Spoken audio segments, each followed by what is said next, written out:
To control a nation, you need more than an army. You need a story. A really, really insane story.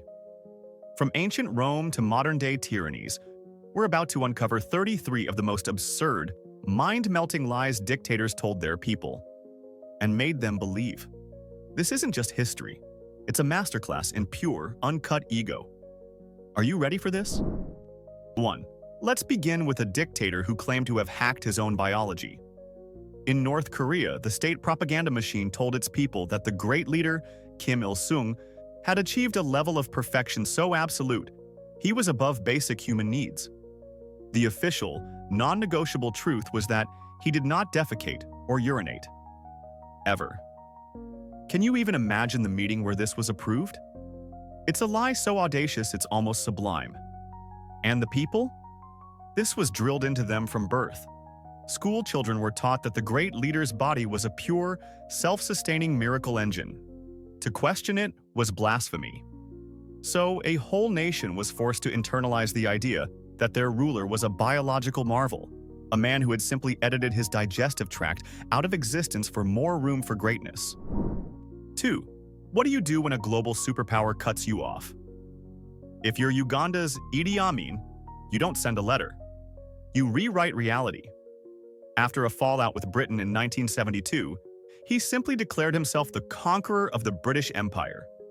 No shots fired. No troops deployed.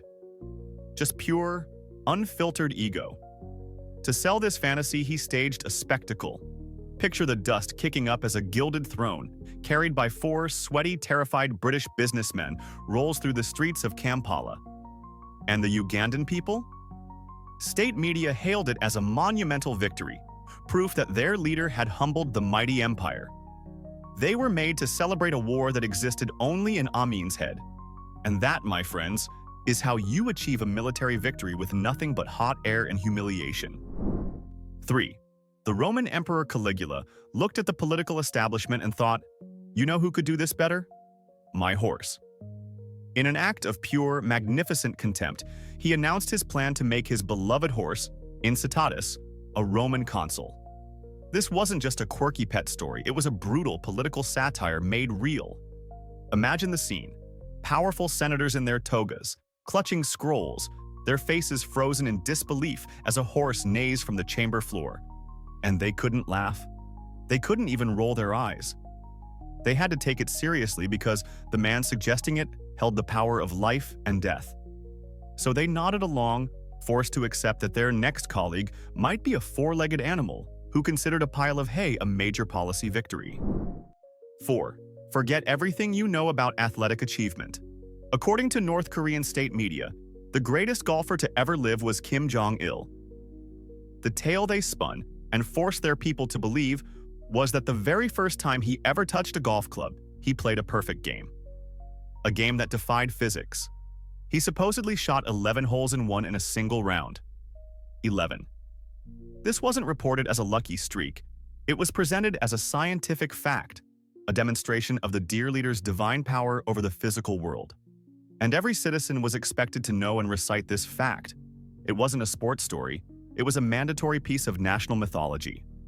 A man so powerful, the golf ball simply had no choice but to obey. 5.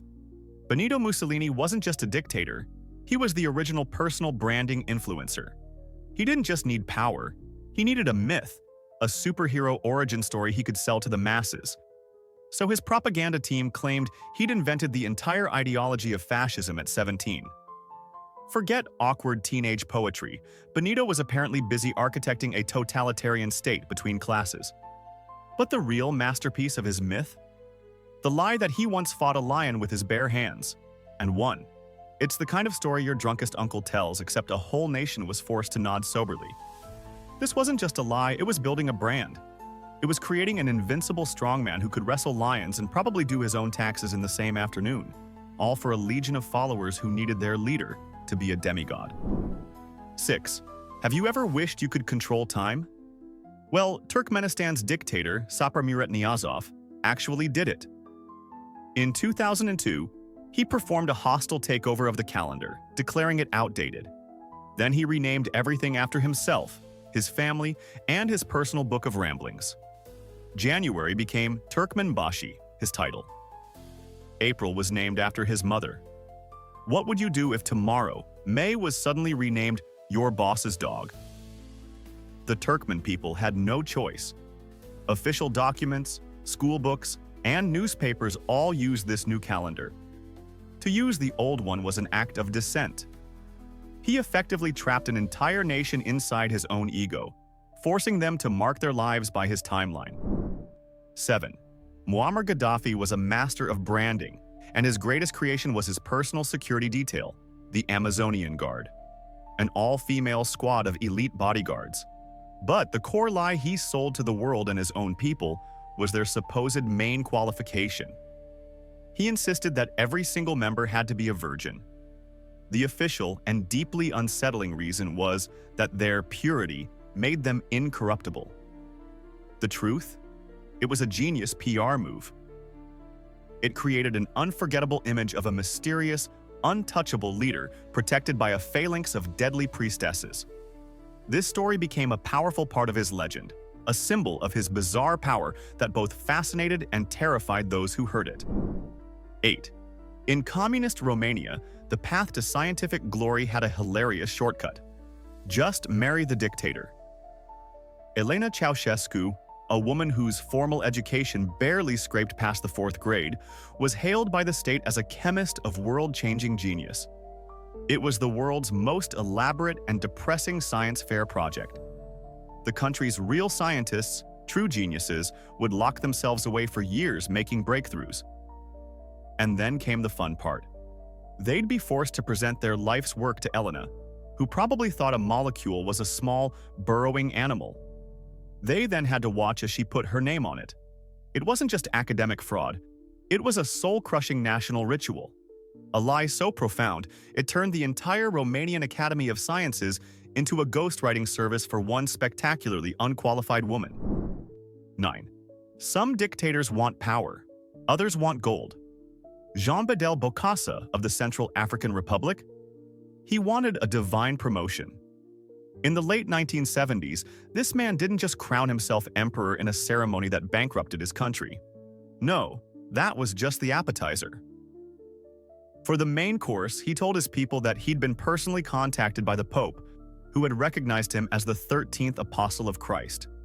Seriously, let that sink in. He wasn't just a ruler anymore, he was biblical canon.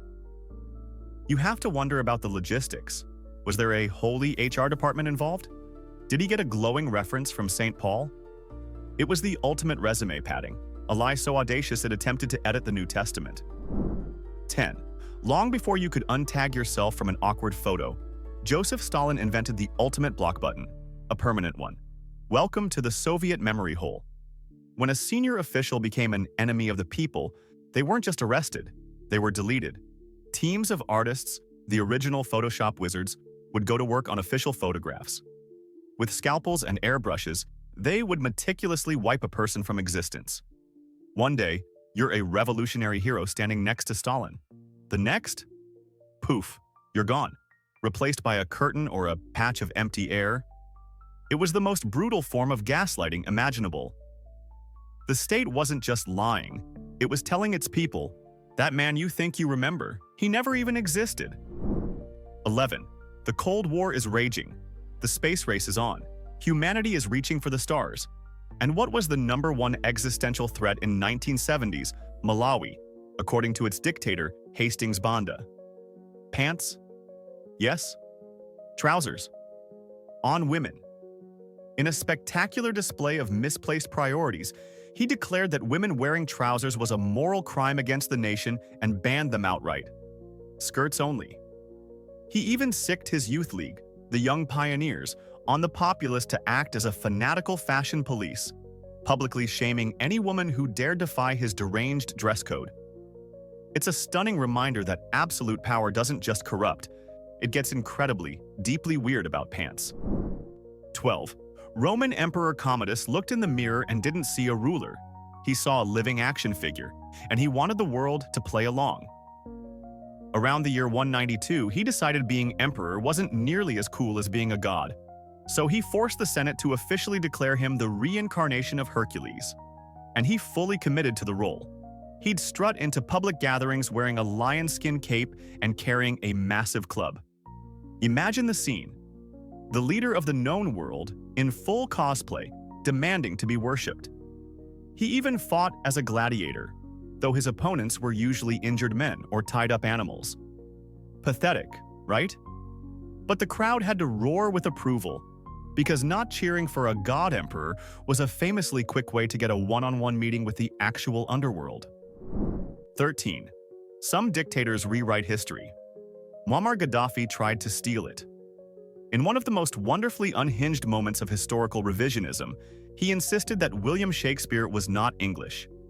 He was, in fact, an Arab sheikh named Zubair. You can't make this up. He wasn't just joking. This was presented as a recovered historical truth. Imagine being a Libyan student forced to write essays about Sheikh Zubair's classic tragedy, Hamlet. This wasn't just a quirky delusion, it was cultural larceny on a global scale. It was a lie so bizarre, so magnificently random, it almost feels like a piece of performance art. A declaration that nothing is real, and history is just a story that belongs to whoever has the biggest microphone. 14. Imagine living in a bizarre alternate universe where every good idea came from just one country. Welcome to Stalin's Soviet Union. This wasn't just national pride. It was a full-scale assault on reality. Soviet propaganda relentlessly pushed the lie that Russians had invented, well, everything. The radio? Forget Marconi, it was our comrade Popov. The light bulb? Edison was a fraud. All hail Yablochkov. The airplane? The Wright brothers were just lucky amateurs who stole the idea. Every school child was taught this fiction. Every textbook confirmed it. It was an attempt to build a nation so insecure, it had to retroactively plagiarize the entire history of human innovation. This wasn't history. It was the world's most pathetic and elaborate group project, where one country turned in everyone else's homework and claimed it as their own. 15. In 1958, Chairman Mao identified the #1 enemy of the Chinese people. Not capitalism, not dissent. It was the humble sparrow. In a moment of divine ecological wisdom, he declared war on the tiny birds for eating grain. So he mobilized millions. Their mission? Bang pots and pans, relentlessly, until the sparrows had nowhere to land and literally dropped dead from exhaustion. And it worked. A brilliant victory. The sparrows were gone. And then, the insects came. A biblical plague of them, the very pests the sparrows had been eating for free. They swarmed the fields, devouring everything. The result was a catastrophic man-made famine. It was a masterclass in creating a biblical-level disaster with a lie so stupid a 5-year-old could see the flaw in it. 16. While most dictators rely on secret police and armies, Haiti's Papa Doc Duvalier had a different kind of weapon: public relations, supernatural PR. He meticulously crafted the image of himself as a powerful voodoo priest, the living embodiment of the spirit of death, Baron Samedi. Dark glasses, top hat, the whole deal. But then he took it to another level. When US President John F. Kennedy was assassinated in 1963, the world was in shock. And Papa Doc? He calmly raised his hand and claimed credit.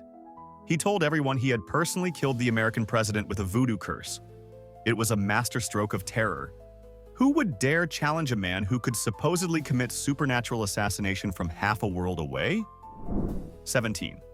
Every corrupt dictator faces the same awkward problem: how to explain their obscene, diamond-encrusted wealth to a starving population. Ferdinand Marcos of the Philippines came up with a solution so brilliantly childish, you almost have to admire it. He didn't say he robbed the treasury blind. Oh no. He claimed he had found the legendary lost treasure of a Japanese general, Yamashita's gold. It's the geopolitical equivalent of telling your spouse you can afford a new yacht because you found a leprechaun. For 2 decades, this was the official story. He wasn't a thief. He was a lucky adventurer, a real-life Indiana Jones who just happened to stumble upon mountains of gold bars. The lie was so much more fun than the boring truth, which was that he was systematically bleeding his own country dry. 18. Muammar Gaddafi had a habit of making claims so divorced from reality, they belong in a museum of madness. But this one is special. He once declared that he, Muammar Gaddafi, invented pizza. Let's just pause and appreciate the sheer, magnificent insanity of that statement. It's not just a lie. It's a declaration of war on Italy, on history, on every pizzeria on the planet. Can you imagine him explaining it? Yes, the Neapolitans think it was them, but the idea for a flatbread with tomato and cheese, that was a vision I had in the desert. It takes a special kind of ego to look at one of the world's most beloved and well-documented foods and say, that was me, all me. Forget politics. This was his true legacy. A culinary crime of historic proportions. 19. When you're a brutal dictator with a questionable mandate, you need a better resume. Saddam Hussein decided his needed a bit of a divine touch. In the 1980s, he commissioned a team of very motivated genealogists to produce a family tree that proved he was a direct descendant of the Prophet Muhammad. This wasn't a suggestion. It became an official, state-sanctioned fact. It was the ultimate case of historical identity theft. Picture the meeting. Okay, connect me, the guy from Tikrit to the 7th century. I don't care how you do it, just make the lines connect. It's a classic tyrant move, attempting to wrap a legacy of brutality in a cloak of holiness. A lie designed to give divine justification to some very, very earthly cruelty. 20. The cult of personality in Equatorial Guinea under Teodoro Obiang went from mere flattery to outright blasphemy. In the early 2000s, the state-controlled radio station made a chilling announcement. The president, it said, was like the God in heaven. He was in permanent contact with the Almighty. And the kicker, he therefore had the power to kill anyone without being called to account. Let's break that down. This wasn't a metaphor. It was a public declaration that the president had a divine license to murder. A get-out-of-jail-free card from God himself. When your leader stops pretending to be a public servant and starts claiming to be a deity with kill privileges, you are no longer in a country. You are in the final level of a very terrifying video game. 21. North Korean propaganda is a gift that keeps on giving, and this little gem comes from an official teacher's manual. The subject? The glorious childhood of Kim Jong Il. According to this completely factual document, the future supreme leader learned how to drive a car at the tender age of 3. 3. Most toddlers are still figuring out how spoons work. This one was apparently executing perfect parallel parks. You have to visualize it. A tiny toddler strapped into a booster seat, his little feet miles away from the pedals, expertly navigating a multi-ton vehicle. It's not just a lie. It's a statement of intent, a foundational myth that tells every child in the nation, our leaders are not like you. They are born gods who master the impossible before they're even potty trained. 22. Long before social media influencers faked their glamorous vacations, Pharaoh Ramesses II perfected the art of the lie. Around 1274 BC, he led his army into the Battle of Kadesh and got his ass handed to him. It was a chaotic, bloody disaster he barely survived. So what did this master of public relations do? He went home and launched the most successful propaganda campaign in ancient history. He told everyone he had won an epic, heroic victory, and he put it in stone. On temple walls across Egypt, he carved glorious scenes of himself, single-handedly slaughtering his enemies. It was the world's first photoshopped war report. And it worked. His fake victory became the accepted truth, proving a timeless lesson. History isn't written by the victors. It's written by the person with the biggest chisel and the fewest scruples. 23. How do you handle the complexities of international relations?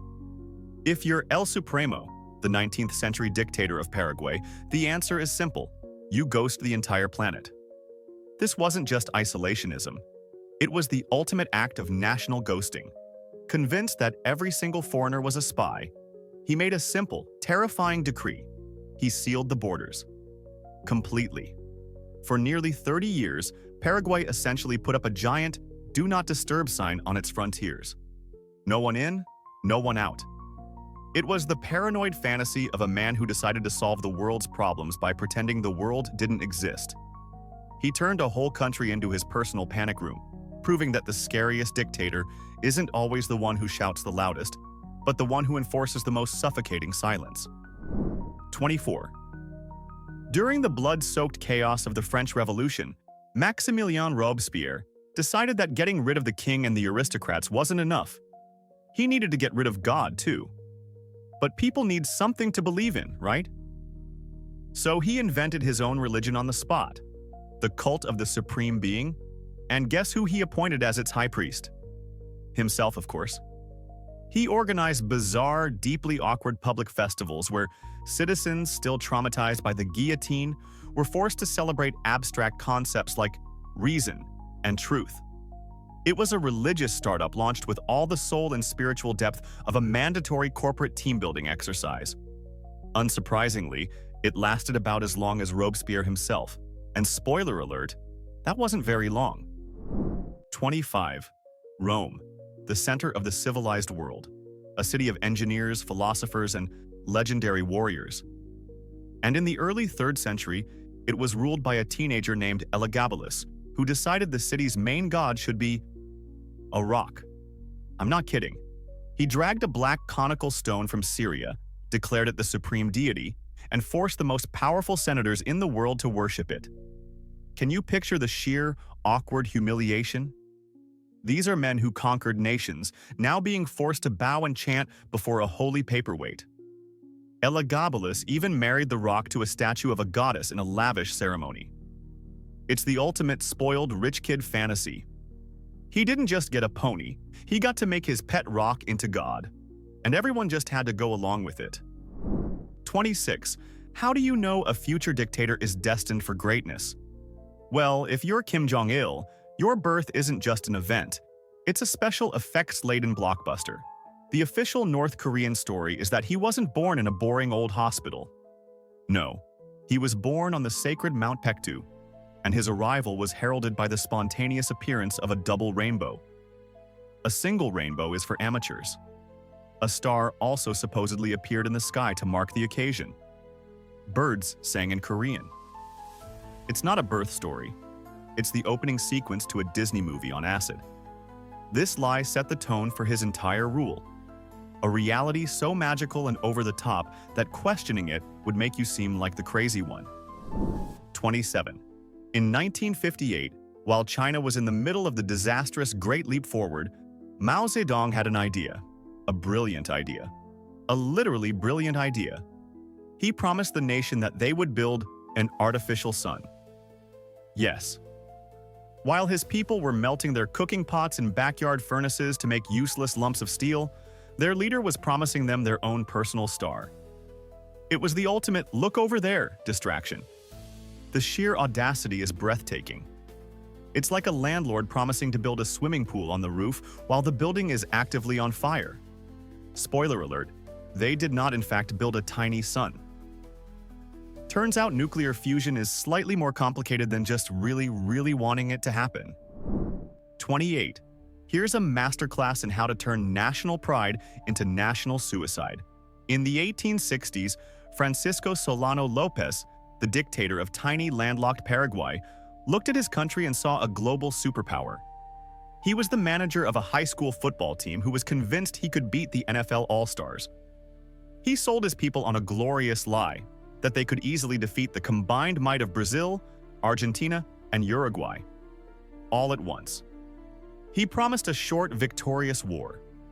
What he delivered was the War of the Triple Alliance, a conflict so catastrophic it wiped out over 60% of his country's population, including almost all of its adult men. It was a lie of such epic, world-ending delusion that it almost erased a nation from the map. 29. Forget your local weather app. In North Korea, the forecast is whatever the Kim family feels like. State propaganda regularly reports that the supreme leaders have the ability to control the weather with their minds. Is it an unusually cold winter? Don't worry, the dear leader will simply will it to be warmer. Need some picturesque snow for a military parade? He can make that happen. Can you imagine the pressure on the national meteorologist? Sir, the models predict rain. Nonsense. The supreme leader is in a sunny mood today. The forecast is glorious sunshine, or you're fired. It's the ultimate power trip, a lie that claims dominion not just over the people, but over the clouds, the wind, and the sky itself. 30. Joseph Stalin, the man responsible for the deaths of millions through purges, famines, and gulags, had one of the most successful rebranding campaigns in history. The lie? That he was the father of nations. A kind, gentle, caring figure who loved children and personally watched over every citizen. It was the Instagram versus reality of the 20th century. While he was signing death warrants and orchestrating mass terror, the posters showed him with a warm smile, often holding a happy, well-fed child. It's a lie so cynical, so completely detached from the horrifying truth, it's almost a work of art. He was the father of nations in the same way a black widow spider is the mother of her children. Technically true, but you really don't want to think about the details. 31. Picture this. Joseph Stalin, one of the most feared and powerful men on earth, is giving a speech. He finishes a sentence. The crowd erupts in thunderous applause. But listen closely. Underneath the sound of human hands, you can hear a faint, rhythmic clack, clack, clack. That's the sound of the world's most pathetic lie. To ensure his speeches received the adoration they deserved, wooden clappers, basically mechanical hands on sticks, were sometimes hidden among the audience to bolster the applause. The man who commanded a nuclear-armed superpower was so deeply insecure, he needed a secret army of wooden cheerleaders to clap for him. It's the loneliest, saddest sound in the history of tyranny. 32. Muammar Gaddafi wasn't just a dictator, he was a magician. A really cheap one, with tricks that fell apart the moment you looked away. His signature illusion? Making the desert bloom. He would fly in foreign journalists to a remote patch of Sahara and then, with a grand flourish, ta-da, reveal a lush green, irrigated garden. A miracle, proof of his genius. The reporters would snap their photos, write their stories, and fly home. And then, the magic would end. The pumps would be turned off, the pipes would run dry, and the miraculous garden would immediately shrivel and die under the brutal sun. It was a lie designed for a 24-hour news cycle. A breathtakingly cynical piece of theater that bloomed just long enough for the cameras and withered the second the applause faded. 33. And finally, we have Benito Mussolini, the original hustle culture influencer. Fascist propaganda didn't just say he was a good leader. It said he was a superhuman, a demigod of efficiency. The official line was that Il Duce was so powerful, he only needed 4 hours of sleep a night, working 22-hour days to forge Italy's destiny. He was also a brilliant pilot, a master swordsman, an irresistible lover, and could probably bench press a Fiat. The goal was to create a cult of personality around a man who was biologically superior, a fascist machine powered by sheer will and espresso. The lie wasn't just that he was competent, it was that he had transcended the very need for rest. A sleepless demigod for a nation that he was about to lead into a complete and utter nightmare. We've seen the lies dictators tell. Now for the hard part. Look inward. Be honest. What truly makes millions believe such madness? Which one of these insane stories is the one you think might have actually fooled you? Let the confessions begin in the comments. And if you're brave enough to admit we can all be fooled, you belong here. Subscribe.